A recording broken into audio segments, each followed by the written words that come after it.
बहुत हाहाकार मचा है। कृपया करके इसका समाधान ढूंढिए।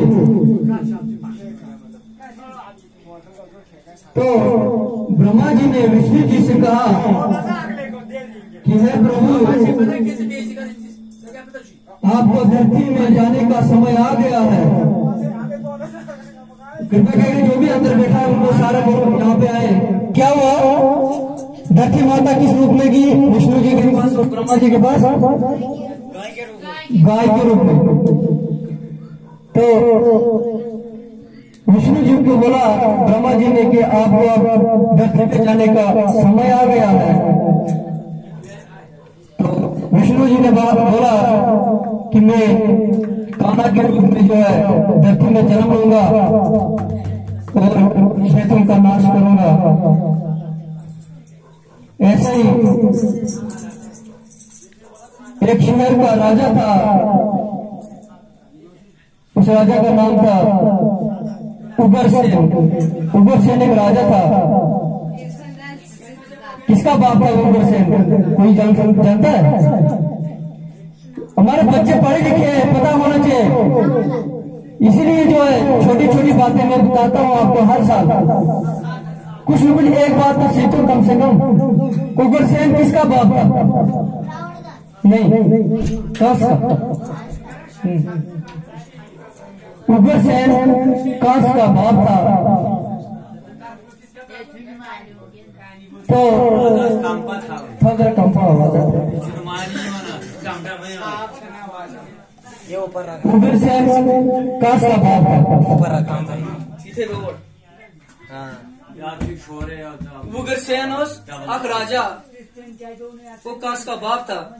उस नगरी का राजा था। तो कंस ने क्या किया? अपने बाप को कैदी बनाया और उसको जेल में डाल दिया और वो राजपाट छीन लिया। खुद को राज करने लगा।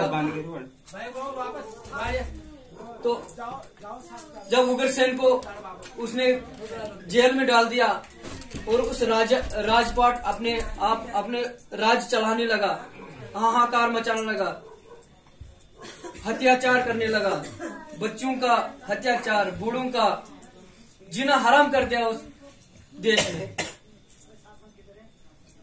तो क्या हुआ कि देवकी माता जो है उसकी बहन थी, कांस की बहन, चचेरी बहन थी।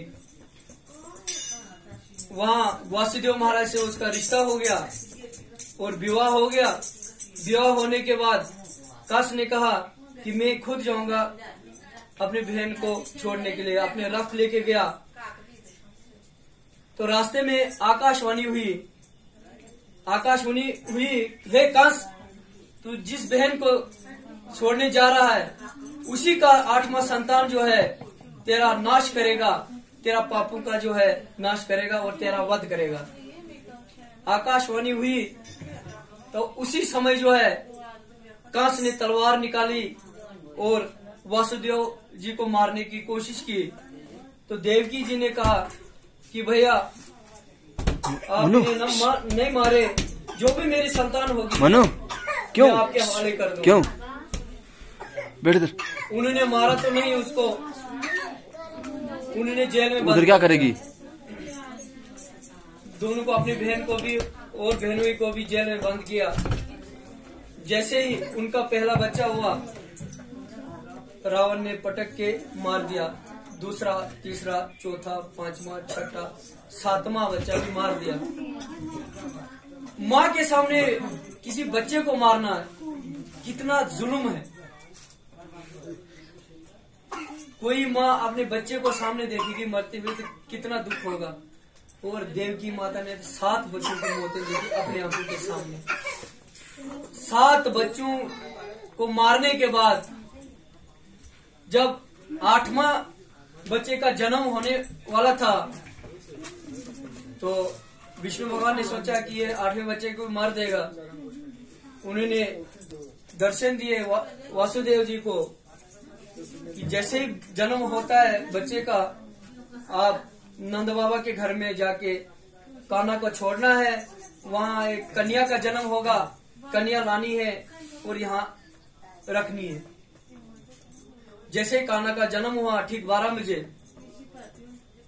तो नंद बाबा ने वैसा ही किया, कान्हा को उठाया, हथकड़ियां लगी थी, जेल के दरवाजे बंद थे। ऐसी लीला हुई भगवान की, सारी जो है हथकड़ियां खुल गई, दरवाजे खुल गए जेल के अपने आप। तो टोकरी में लेके वासु जी ने टोकरी में उठा के कान्हा को ले गए नंद बाबा के वहां वृंदावन में। तो वृंदावन में छोड़ा, वहां से कन्या को लाया। कन्या को जैसे लाया जेल में लाया, दरवाजा अपने आप बंद हो गए, हथकड़ियां भी खुद ही लग गई। जब सुबह हुई तो जो सैनिक वहां थे उनको ऐसी नींद पड़ गई कि उनको पता ही नहीं हम कहाँ हैं। जैसे सुबह हुई उनको होश आया तो रोने की आवाज सुनी जेल में। तो उनने अपने महाराज को बोला कि बच्चा 8वां बच्चा जन्म ले लिया बच्चे ने। कांस को बताया। जब कांस आया तो उनने क्या देखा कि सैनिक ने बोला कि ये लड़की जन्मी है, कन्या हुई है। तो कांस ने बोला ये नहीं हो सकता है। वो खुश हो गया। आकाशवाणी जो है झूठी निकली, लेकिन आकाशवाणी जो है सच थी। जैसे ही उसने बोला कि मैं इसको भी मार दूंगा, आकाशवाणी तो हुई थी कि कौन मारेगा, कांस को कौन मारेगा, लड़का ही मारेगा, लड़की नहीं, कन्या नहीं। तो फिर भी उसने सोचा कि कन्या भी मेरा वध कर सकती है। तो उसने वहां हुक्म दिया कि उसको बाहर लाया जाए बच्चे को। तो उसको मारने की कोशिश की। जैसे उसको मारने की कोशिश की, वो माता के रूप में ऊपर चलेगी। तो उसने वहां बोला, हे दुष्ट कंस, तुझे मारने वाला वृंदावन पहुंच गया है। मुझे मारने से कुछ नहीं होगा, मैं वैष्णवी हूँ। वो माता वैष्णवी थी, कन्या के रूप में माता वैष्णवी उसको बोल के चलेगी।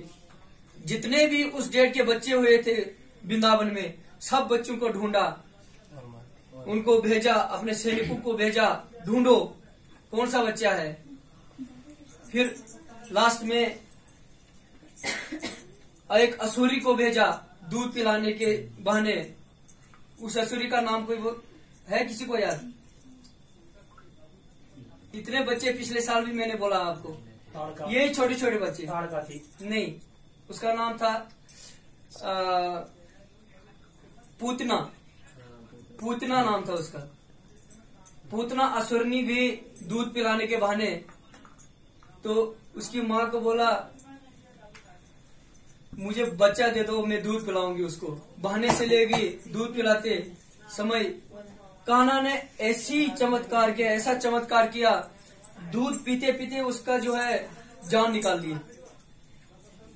उसके बाद बड़े बड़े राक्षस भेजे, उनका वध कर दिया। लास्ट में जो है कंस का भी वध कर दिया। तब से ही जन्माष्टमी मनाई जाती है।